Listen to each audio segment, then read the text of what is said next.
Hello and welcome into your SportsDesk pregame report.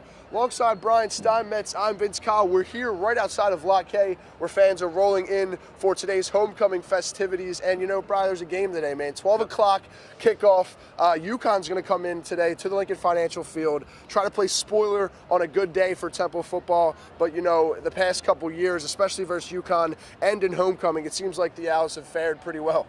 Right, Vince. Uconn's going to try to come in and play spoiler. Little do they know, the Owls have been 6-0 in the last 6 years on homecoming game days with an average win margin of 23 points.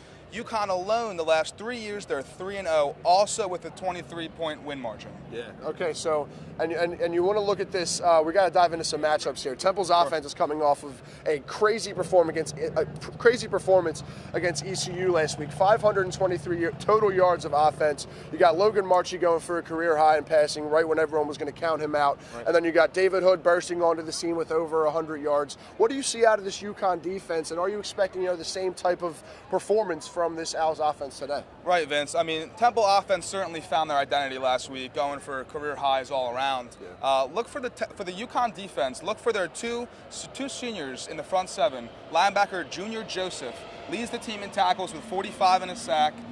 Look for defensive lineman Coll Ormsby. He's got 12 tackles on the year. 3 sacks, 2 forced fumbles, definitely a force in that front seven. So look for that to kind of slow down the Temple offense. That being said, I don't know if there's any stopping this Temple offense after the week they had last week. Yeah. David Hood rushed for 100 yards. I think he'll really keep it going this week behind that powerful offensive line.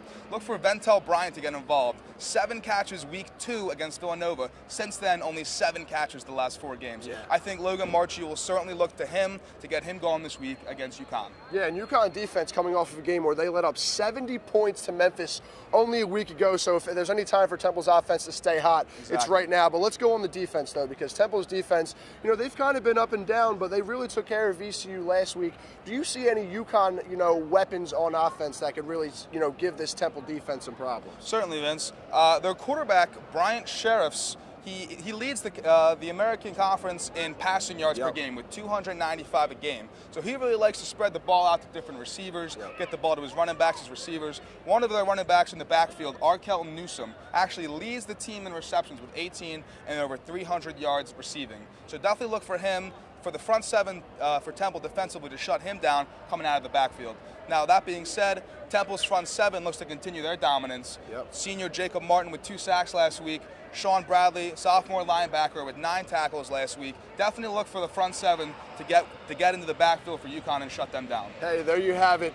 And just something to note, Temple is 9.5-point favorites coming into this game. So, like we said, kickoff's at 12 o'clock, and to follow all your game coverage at @TU_SportsDesk on Twitter. We'll have you covered all game. But for Brian Steinmetz, I'm Vince Coll. That was your SportsDesk pregame report. We'll see you at the game.